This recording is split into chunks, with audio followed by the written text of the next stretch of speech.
the chime of the bell beckons us into a sacred time. Welcome to the First Unitarian Universalist Church of Houston, where we widen love's circle by honoring the inherent worth and dignity of all. We extend a heartfelt and inclusive invitation to join us in meaningful worship and in service to the world. Buenos días y bienvenidos a esta comunidad, donde ampliamos el círculo del amor, honrando el valor y la dignidad inherentes de todas. We greet all those who join us this morning. We have people watching our live stream from many places across the country, and we hope they will fill out the online attendance form and view upcoming events on our website calendar. We ask those of you here in person to take a moment after the service to seek out and introduce yourself to someone you don't yet know. Now please join Emily and me for our first hymn. Good morning. Please turn in your gray hymnal to hymn number 128, For All That Is Our Life, and rise in body or in spirit.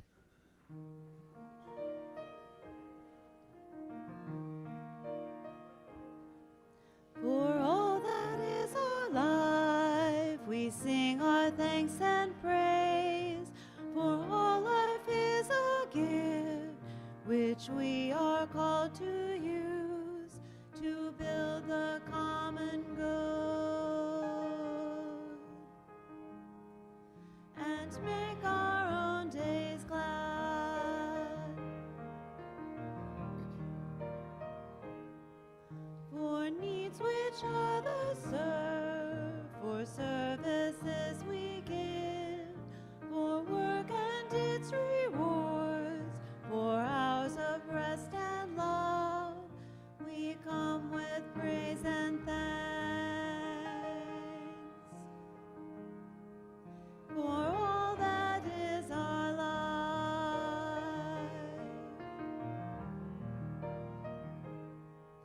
for sorrow we must bear, for failures, pain, and loss, for each new thing we learn, for fearful hours that pass, we come with praise and thanks.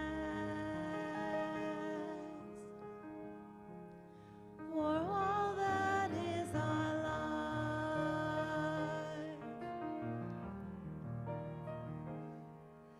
for all that is our life, we sing our thanks and praise, for all life is a gift which we are called to use to build the common good and make our own days glad.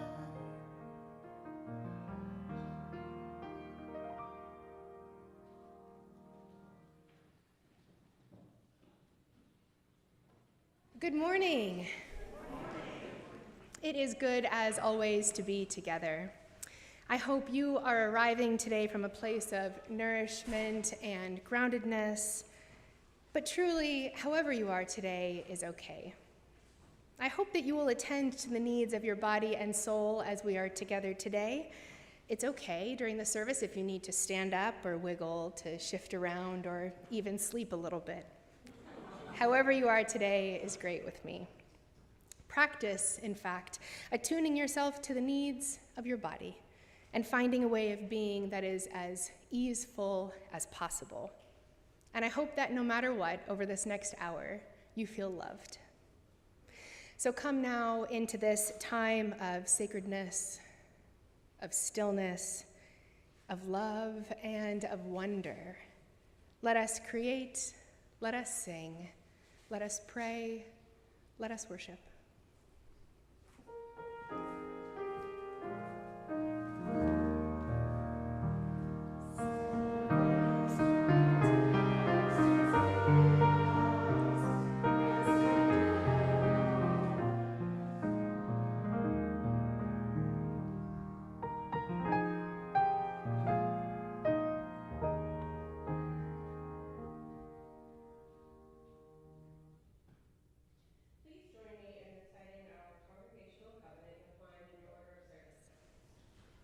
Love, is the spirit of our congregation.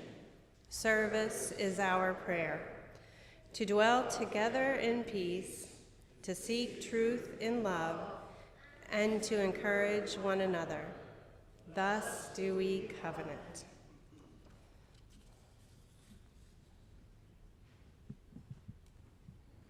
So one of the first stories you hear as a kid learning the piano is that of the famous German composer Beethoven starting to lose his hearing. He started to lose his hearing in his mid-20s at what was really the peak of his career up until that point. He was a performing pianist, he was a composer, and he was a conductor.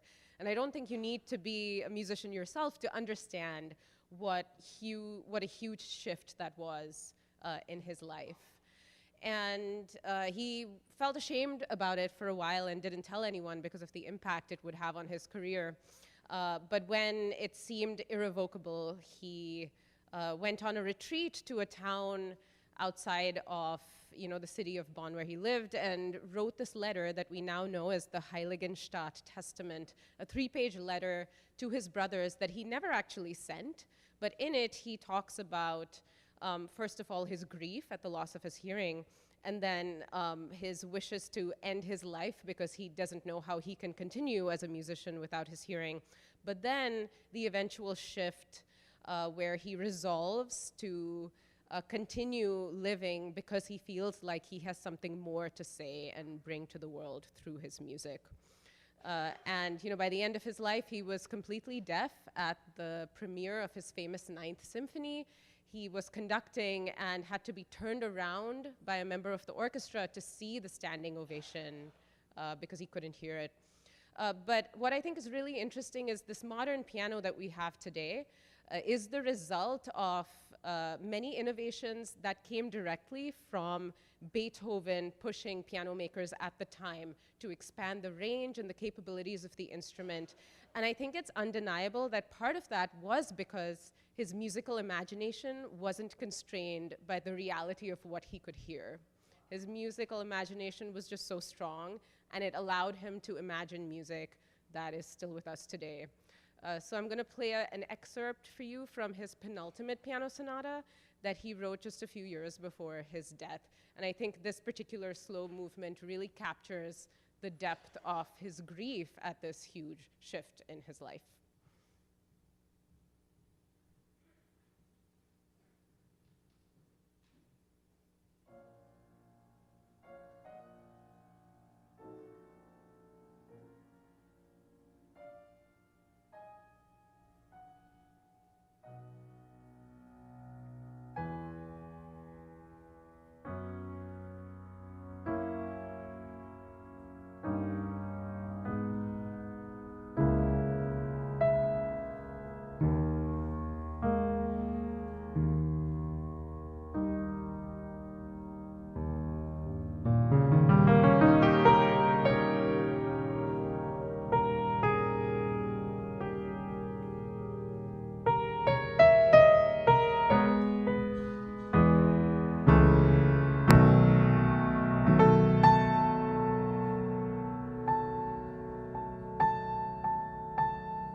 have a time for all ages today.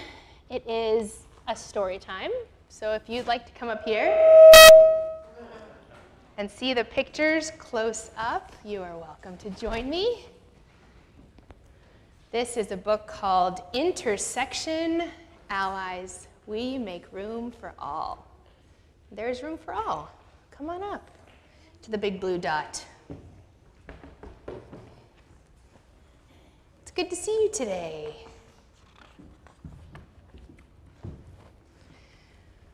All right.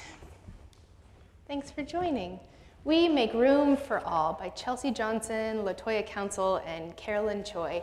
Illustrations by Ashley Seal Smith. A letter to grown-ups, but we're not grown-ups. We're not going to read that part. Okay. Witness the lives of a bold group of friends. If one is in need, another defends. Age is one trait that each of them share, but kids' lives are unique, as you'll soon be aware. Each child has a story and their own point of view, filled with passion and power, just like you. My name is Alejandra, but I go by Allie. I use a chair, but it doesn't define me. Instead, it allows me to zip, glide, and play. When I need to get through, friends help make a way. Where there's room for some, we make room for all. Friends can be allies, no matter how small. Hello, I'm Parker. After school every day, Allie's family takes care of us both while we play. My mom works hard to provide for me. Her love is the source of our stability. Not toys or money, nor treasures untold. Community care is more precious than gold.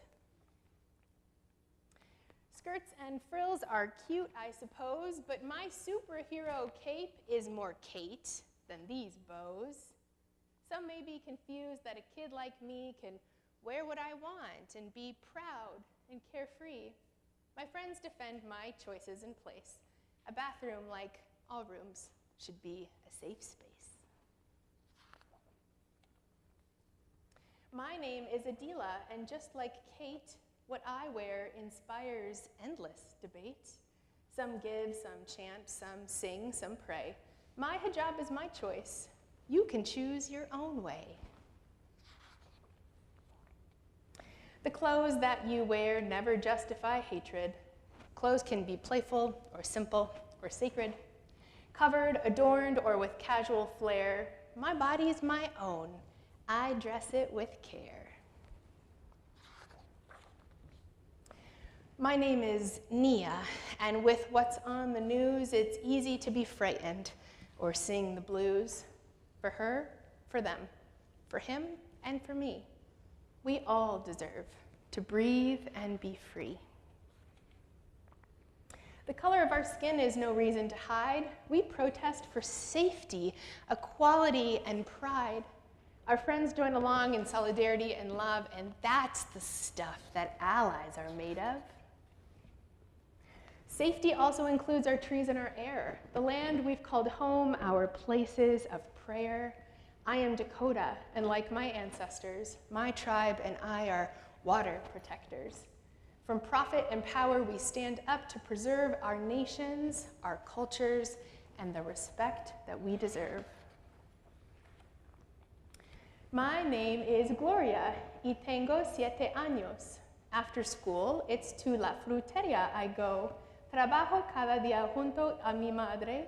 Vendemos piña dulce y mangos con chile. My language and savvy allows us to thrive.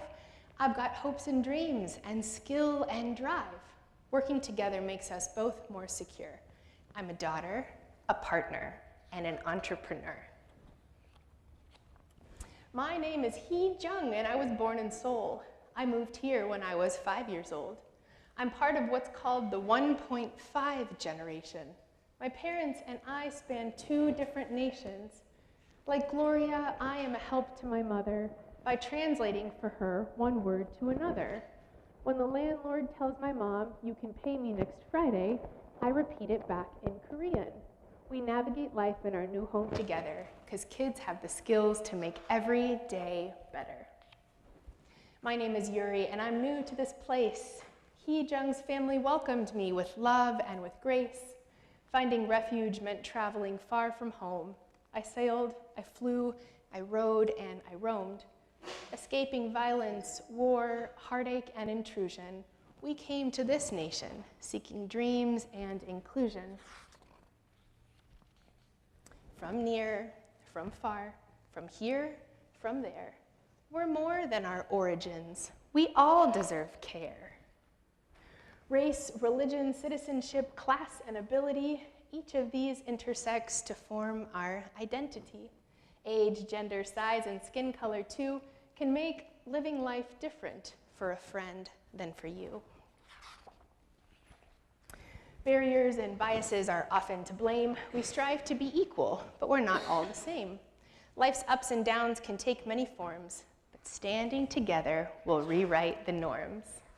Where there's room for some, we make room for all. Can you read this with me? Friends can be allies, no matter how small. Thanks for coming for story time. It was good to see all of you. I'm glad that you're here today. All right, we're going to send you on your way with John in the back and Elaine. And congregation, please join me with the words in your order of service, singing out the kids.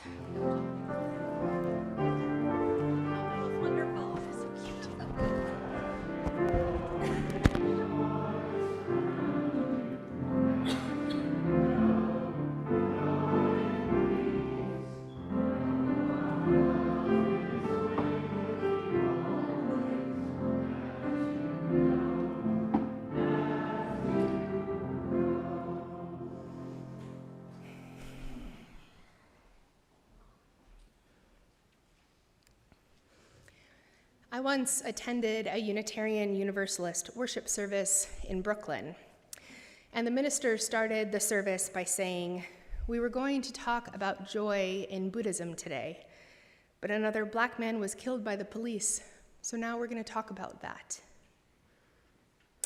It is heart-wrenching to gather in hopes of widening love's circle, only to mourn the loss of another precious, irreplaceable life.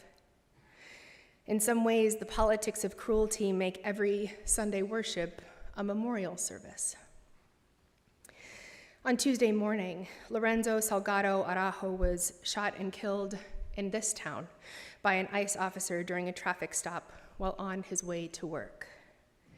Lorenzo's oldest son, Ronaldo, said that for 35 years he left for work as the sun rose, that he loved to pet his dog and sit on his front porch and listen to music before going to bed.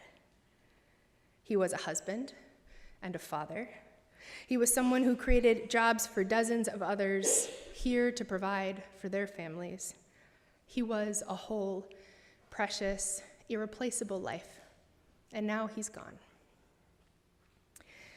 At that service many years ago in Brooklyn, I was introduced to a piece of writing by Dr. Yolanda Pierce, the dean of the Vanderbilt Divinity School. This that she wrote is called A Litany for Those Not Yet Ready for Healing. Let us not rush to the language of healing before understanding the fullness of the injury and the depth of the wound. Let us not rush to offer a Band-Aid when the gaping wound requires surgery and complete reconstruction. Let us not offer false equivalencies, thereby diminishing the particular pain being felt in a particular circumstance in a particular historical moment. Let us not speak of reconciliation without speaking of reparations or restoration, how we can repair the breach, how we can restore the loss. Let us not rush past the loss of this mother's child, this father's child, someone's beloved son, husband, father. Let us not value property over people. Let us not protect material objects while human lives hang in the balance. Let us not value a false peace over a righteous justice. Let us not be afraid to sit with the ugliness, the messiness, and the pain that is life in community together. Let us not offer cliches to the grieving, those whose hearts are being torn asunder. Instead, let us openly mourn Black and brown bodies who have been killed extrajudicially every 28 hours. Let us lament the loss of this person, dead at the hands of a police officer purported to protect him. Let us weep at a criminal justice system which is neither blind nor just. Let us call for the mourning men and the wailing women, those willing to rend their garments of privilege and ease and sit in the ashes of this nation's original sin. Let us be silent when we don't know what to say. Let us be humble and listen to the pain and the rage and the grief pouring from the lips of our neighbors and friends. Let us decrease so that our brothers and sisters who live on the underside of history may increase. Let us pray with our eyes open and our feet firmly planted on the ground. Let us listen to the shattering glass and smell the purifying fires, for it is the language of the unheard. God, in your mercy, show me my own complicity in injustice. Convict me for my indifference. Forgive me when I have remained silent, and equip me with a zeal for righteousness always. Amen. I light a second chalice today for all that is inside you and me and our shared conscience that is not yet ready for healing.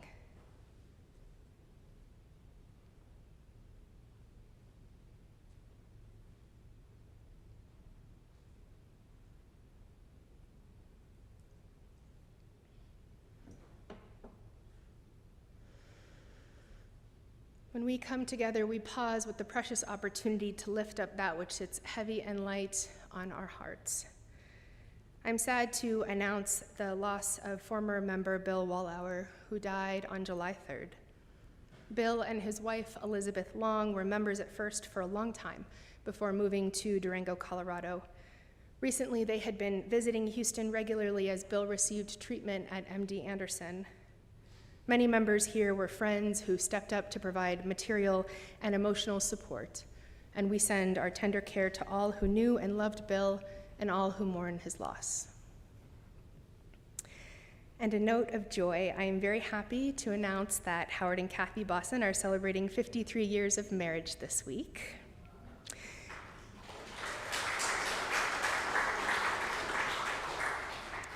Congratulations on the fortitude and patience of your love for each other, lasting through the many, many chapters of life. We wish you at least 53 more years of joy. As always, we stand in solidarity with the people of Palestine, of Iran, of Sudan, and Venezuela, and all others who suffer and fight for self-determination under colonial imperialism. And we extend love and solidarity to the many organizations, local and afar, doing the work to stand up to tyranny and authoritarianism. And we have one note in our book. We're sending care to Christy and her family, a friend whose mother recently passed away. Mi Sheberak is a prayer in the Jewish tradition for the healing of those whose names are called out by congregants. There are similar practices in the African, indigenous, and pagan traditions. We honor these rituals by saying aloud or bringing to mind those who we wish to be held in the loving embrace of this religious community. They are a part of the great cloud of witness and memory, and we will, even if we do not know their names, hold them in our hearts.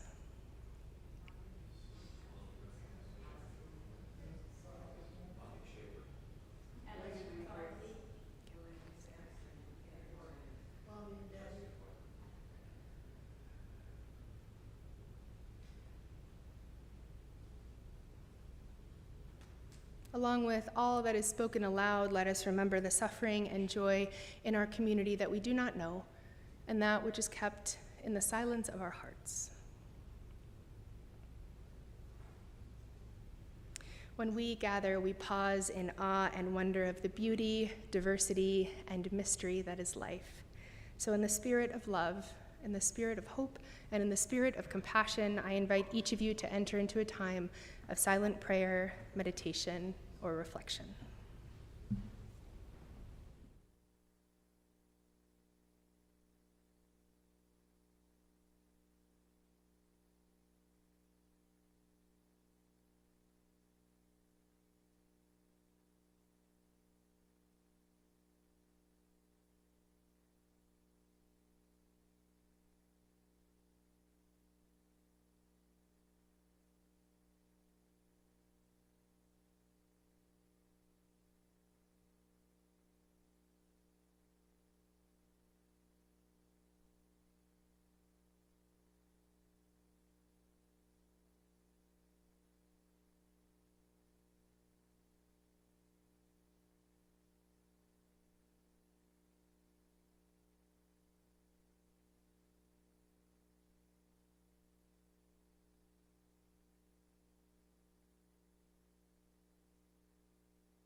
Each week, our morning offering is shared with an organization that shares our Unitarian Universalist values. Through our generosity, our work in the world is proliferated, and our values are brought to life. This week, we are supporting the National Alliance on Mental Illness, or NAMI. What started as a small group of families gathered around a kitchen table in 1979 has blossomed into the nation's leading voice on mental health. Today, they are an alliance of more than 650 local affiliates and 49 state organizations who work in communities to raise awareness and provide support and education that was not previously available to those in need. They are dedicated to building better lives for the millions of Americans affected by mental illness. Through their programs and services, they challenge stigma, champion supportive policies, and support and empower individuals and families. They are building stronger communities and a better future for everyone affected by mental illness. Those in our sanctuary will find the instructions for text giving in the order of service, and those watching the live stream will see the instructions on your screen. Our regular Sunday morning offering collection invites us to weave a tapestry of love and action. We ask you to give generously. An offering will now be gratefully received.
Please join me in dedicating our offering using the words in your order of service.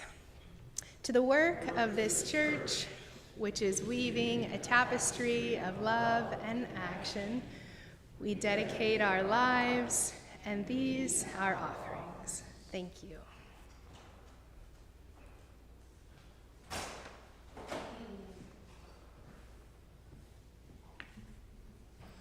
Today's first reading is an excerpt from the book Social Implications of Universalism, written by Clarence Skinner in 1915. Skinner was the dean of Tufts College of Religion and a major voice of prophetic religious liberalism. The book gave American Universalism an ethical platform by connecting reforms like abolition, women's liberation, and the humane treatment of prisoners, a religious underpinning. Let us meet the issues of our time with intellectual frankness and with moral courage. Let us recognize the challenging facts of our day and answer them with truth and with reason. The fact is that the traditional Protestant church is dying hard with colors flying, and battling heroically, but nevertheless dying. It ought to be so. The theology upon which it is built is dying. The individualism which called it into being is dying. The social order which it expressed is also dying. Why should it not also die? The change may come violently, with dramatic cataclysm wrenching the vitals of institutionalized religion as political institutions were torn by the French Revolution. It may come as subtly as the pine adds her new leaves to the old. But certain we are that by evolution or by revolution, the Christian church is being daily transformed to more sensitively reflect the life of the age and to exercise a more commanding influence in shaping our spiritual destinies. Here ends the reading.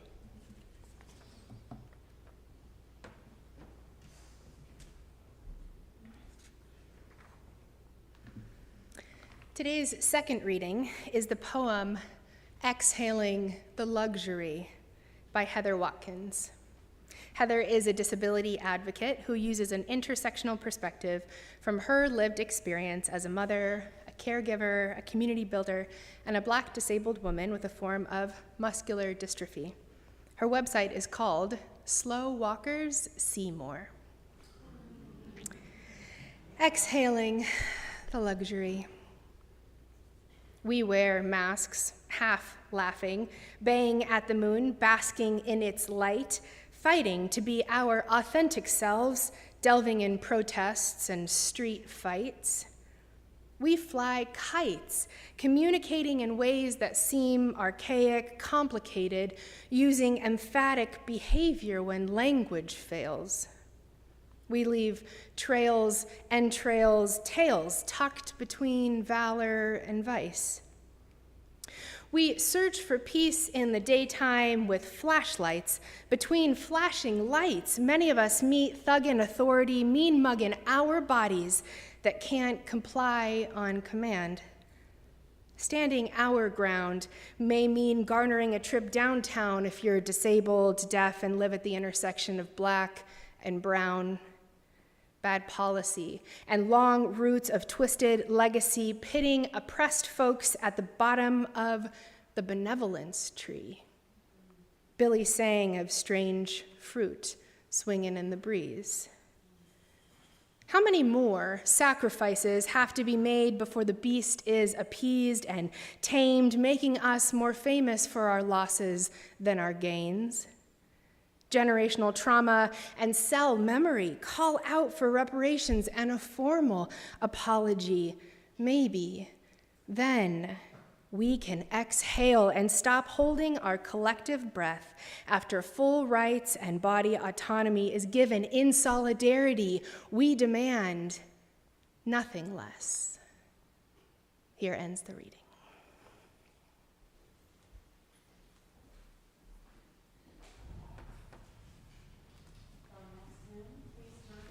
298 in your gray hymnal. Wake now my senses, and rise as you are able in body or spirit.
Some sermons want to be books before they're ever fully written.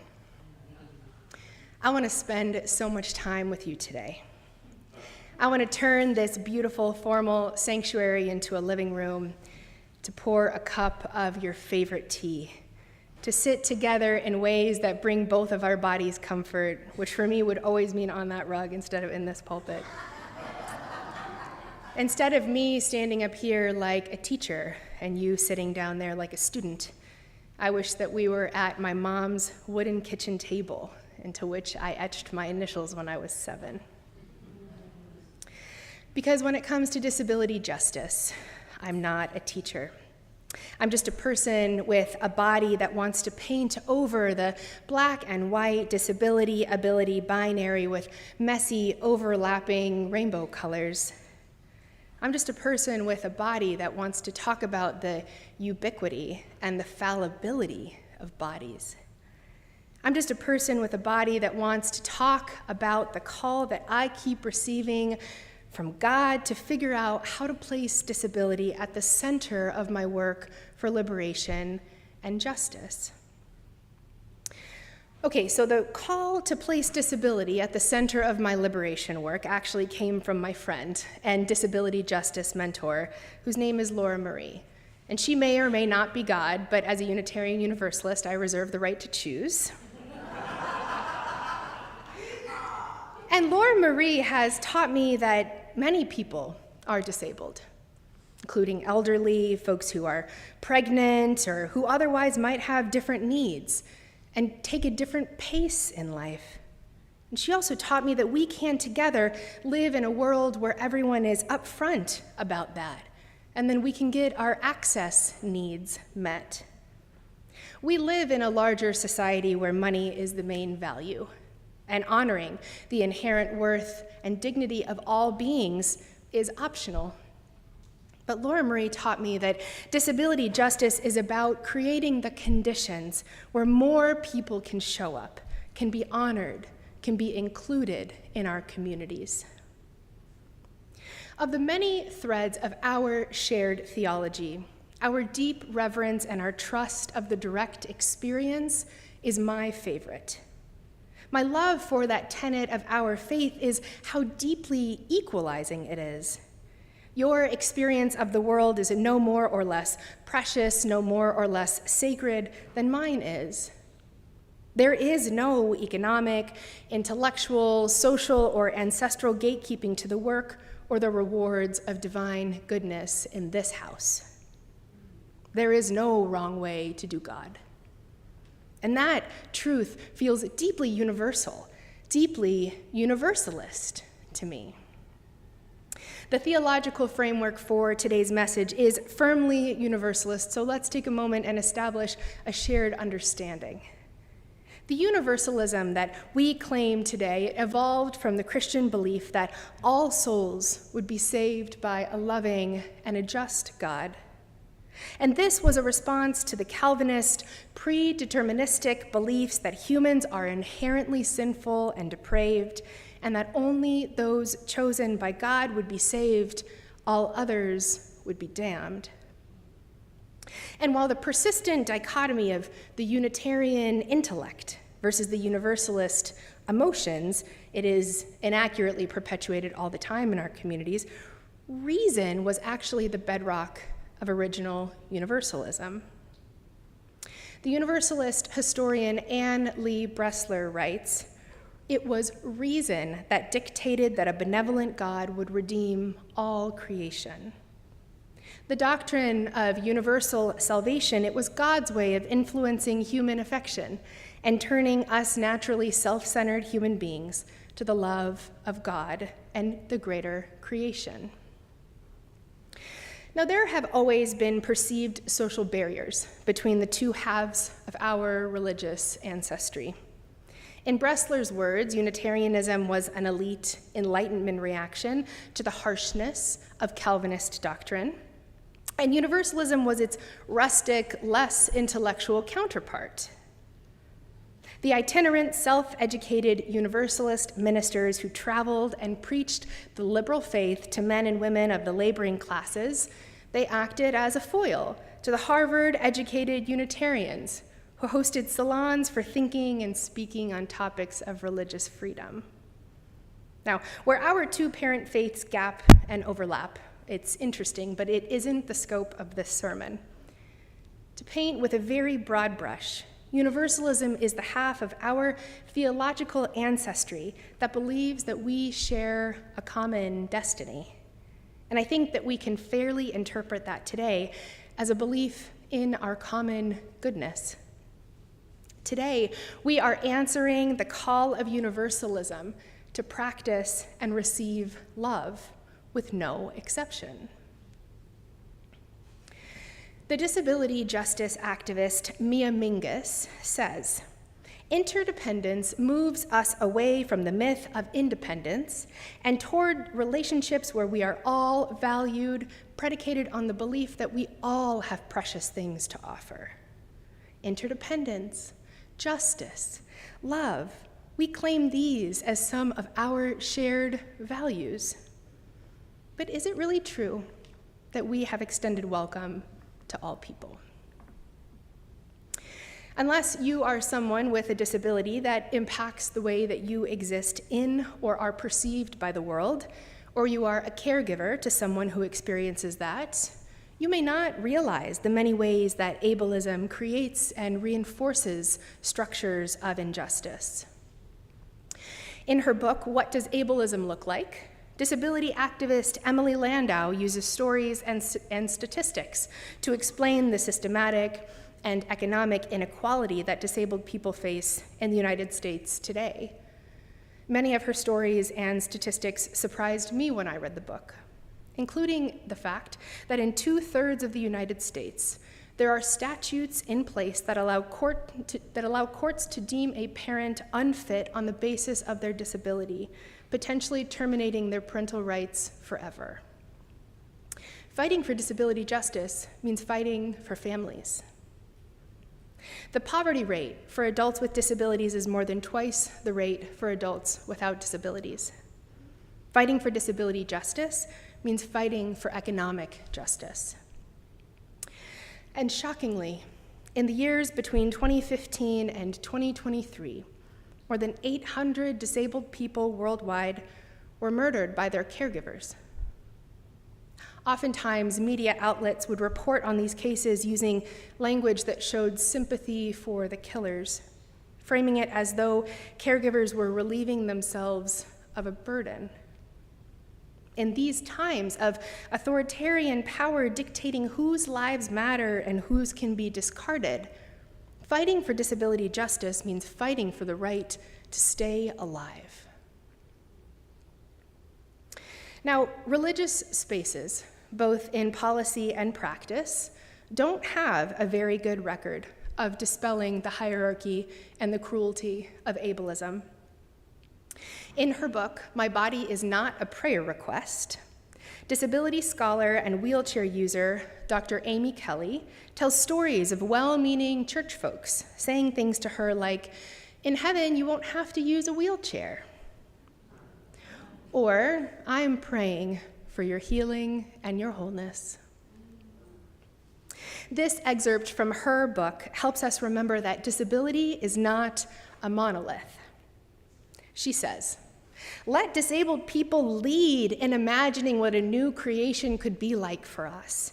For some, that's using wheelchairs. For others, it's not. Some of us dream about a God that speaks in sign language.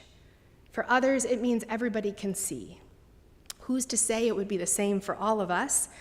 The disability community is a diverse group of various physicalities, mentalities, and beliefs. Learn from us when we tell you how we imagine restoration. Let our imaginations for restoration light the way." Dr. Kenny is a Christian, and so she speaks from that lens. And many of us here are not Christians. But we do exist in a society heavily influenced by Christian norms and morals, and our government is increasingly influenced by an end times framework that centers domination and apocalypse.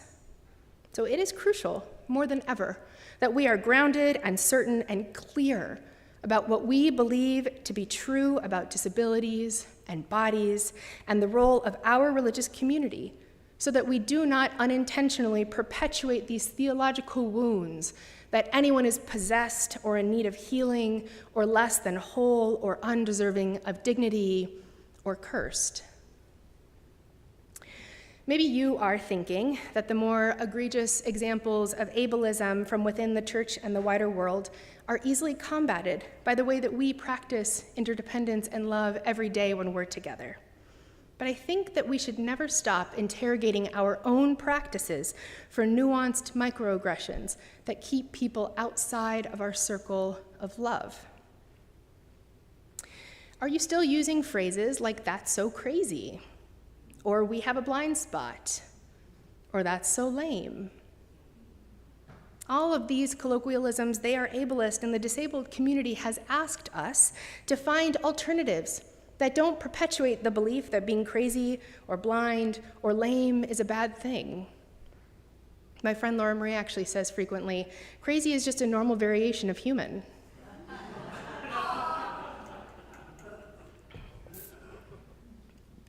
The hymn that we sang today, one of my longtime favorites, Wake Now My Senses. It makes references to hearing and seeing, things not all members of our human community experience. Does that mean we shouldn't sing the hymn? I don't know. These are the questions we should be asking ourselves, but when we are singing, when we're using our voices to uplift our values and show up in these sacred ways, who is being written out of our story? Many of us are familiar with the requirements for accommodation that the Americans with Disabilities Act, or ADA, makes for our physical shared spaces. Things like ramps or accessible restrooms, nearby parking, these are often seen in our spaces. We have sound amplification options, hymnals with large print. Sometimes there's signage in Braille.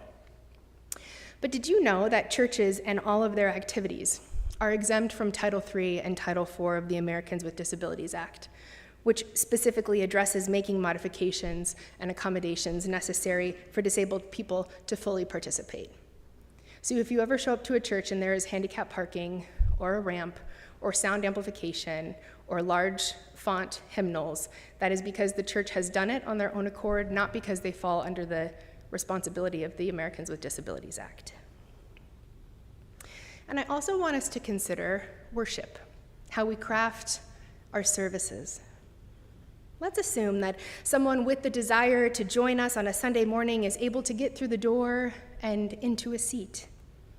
What assumptions are we making when we build a service thinking that all bodies can sit still comfortably in these pews for an hour? How about when we assume that consecutive minutes of still silence is meditative or contemplative for everyone? How about when we assume that all bodies and brains can absorb a 2,500-word sermon from a seminarian? I'm not saying that these things are wrong. I'm saying that we should consider whether they work for everybody. Do we have chairs that work for and fit all bodies? Are there ways for all people of all sizes and ages and needs to participate in our justice activities with full dignity? Or are we only marching with people who have working legs? It is good and right for us to wonder how effectively we serve the people who sit in our pews and participate in our stewardship drives, but I also wonder about the people who aren't here with us. When parents with disabled kids come through our doors, do they feel that our approach to religious education assumes access needs, or do they armor up for a fight? Do we consider the needs of those with neurodivergence, or migraines, or narcolepsy? Do we even know what our people need? Because we will never know if we never ask. Do you have access needs that nobody has asked you about? Ways that this church community could meet you in a way that is more easeful and comfortable and affirming of your life and your fullness and your dignity? To call back on Dr. Kenny's words about allowing disabled imaginations to lead the way, I'm reminded of the slogan, "Nothing about us without us." "Nothing about us without us" has been used since the 1990s in the disability justice community to communicate the idea that no policy should be decided without participation and leadership that represents all affected groups. Is disability reflected in the leadership of our churches and our association? I want to pause here and hearken back to my initial disclosure that I'm no teacher when it comes to disability justice, and that's why half this sermon is just questions. But I do know that we don't have to be perfect at something before we try doing it together. By examining our practices through a disability justice lens, we commit to thinking about who it impacts before we make decisions and we act. By opening our hearts to learning about the needs of our community, we create policies and practices that assume diverse needs, rather than waiting for someone to come and self-advocate and then scrambling to respond to an individual request. The work of disability justice, it is inextricable from other justice priorities. the racialized experience that every one of us has in a white supremacist society, that happens in a body. Our experiences of sexism and misogyny that happen in a patriarchal society, those happen in a body. The capitalist pressure that equates our productivity with our worth, that judges the value of our body. Our work toward economic and racial and gender justice, it's insufficient if it's not grounded in the wisdom and diversity of bodies. And when we don't do that, what is the message that we are sending? By not placing bodies at the center of our work, we will always be leaving someone behind, telling them that they don't matter. In 1987, the Unitarian Universalist Association began funneling human and financial resources to a planning committee that was tasked with collecting information regarding how welcoming our congregations were to gay, lesbian, and bisexual folks. Now, despite at the time Unitarian Universalist churches and fellowships being more welcoming than other religious spaces, the planning committee found that the experience of many queer people in UU spaces, it was marked by negative attitudes, deep prejudice, and profound ignorance, ultimately resulting in implicit and explicit prejudice. So once realizing that our intention to be inclusive did not match our impact, the 1989 General Assembly voted to initiate the Welcoming Congregations program. Today, most Unitarian Universalist congregations are recognized welcoming congregations, including First Church. And this was a critically important and compassionate shift that our communities made from performing welcome to truly embodying it. Now, there's one aspect of the welcoming congregations effort that I want to very clearly uplift here: the responsibility of the congregation to deeply understand the experience of queer people and incorporate it into all programs, including religious education. Rather than a queer person walking through our doors and having to explain every time who they are and what they need, a congregation is responsible for engaging queerness in theory and practice to prepare as best as they can to extend a heartfelt and informed welcome. This is not how we approach disability. We assume that disabled people will arrive and self-advocate, that they will request accommodation so that they can access an environment that's mostly built for able-bodied people. I think it's time for a change, and that it is incumbent upon us to learn more deeply about the disabled experience, both from the people in our community and the many disability justice activists that represent all genders and ages, races, needs, and lived experiences. We can only rebuke the discard of disabled bodies that is seen in the policies and the practices of our wider community if we establish and uphold liberation that places disability justice at the center. Only from that place of intimacy and care, of freedom and true interdependence, can we ever really widen love's circle. So we have an opportunity here to make an important corrective. When we align our actions with a theology of universal love, we are saying a powerful and clear no to a culture that says some bodies matter and other bodies don't. This is the transformed church that Clarence Skinner says can more sensitively reflect the lives of those who breathe life into the church. This is how we use modern religion to truly sanctify the world. So I ask us to consider, what is the usefulness of universal love and salvation today, especially to a community of people trying to make heaven right here, right now? In times of increasing separateness, that which returns us to each other is well worth the effort. And that is the balm of universalism, a dissolve of the boundaries and barriers that lead us to believe and act, to vote and preach and teach and spend and live from places of division. It is our universalist ancestry through which we are invited to embody those repentant hearts and confessional postures so often relegated to our Christian comrades. But this work that starts in the heart is what repairs the ways that our many daily actions wound each other. May we channel universal grace and love as we commit to leaving nobody behind, to listening into rebuke and criticism about how we may have done harm, to move through our own comfort and desire to be right, to bear witness to the anger and indignation resultant of being cast aside. I end today with words from scholar and educator Dr. Taqiyya Amin, a decades-long UU, who said, "You cannot be in covenant if you believe in any kind of supremacy. If you believe fundamentally that your humanity is better and above someone else's humanity, you cannot be in covenant or right relationship with them."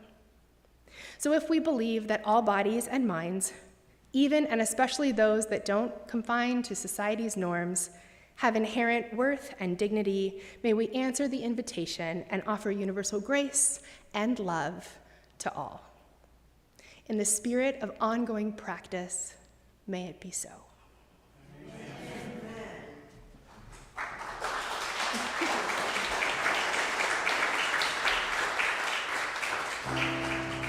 For our final hymn, please turn to 1020 in your teal hymnal and rise as you're able in body or spirit.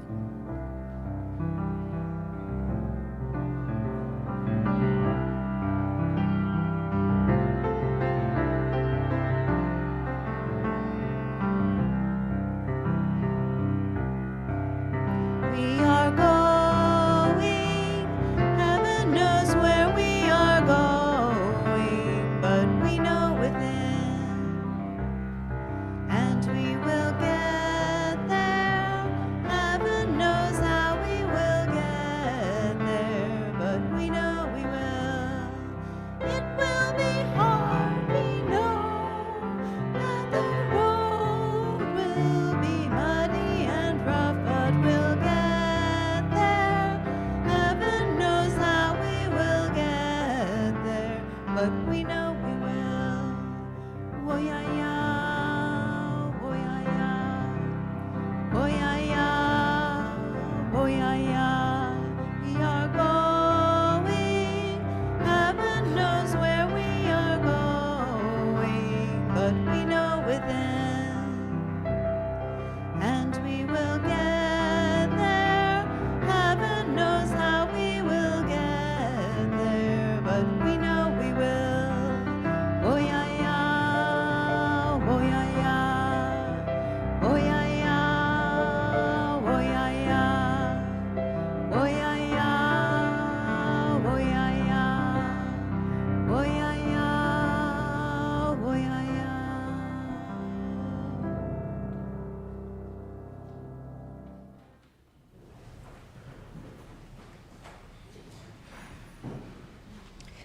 Please join me as we extinguish the chalice using the words found in your order of service.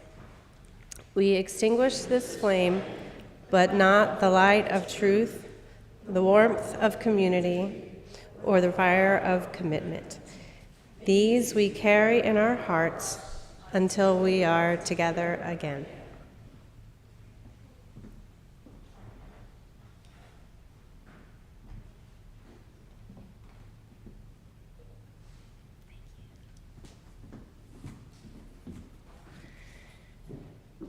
Sunday mornings are sacred, and thank you to everybody who made this worship service possible. Thank you, Augie and Becky, Emily and Chelsea, and all the members of the welcome team. Friends, feel the strength and nourishment of our shared faith as you do your work in the world. May the light of justice burn brightly until we gather again and go today in peace and power.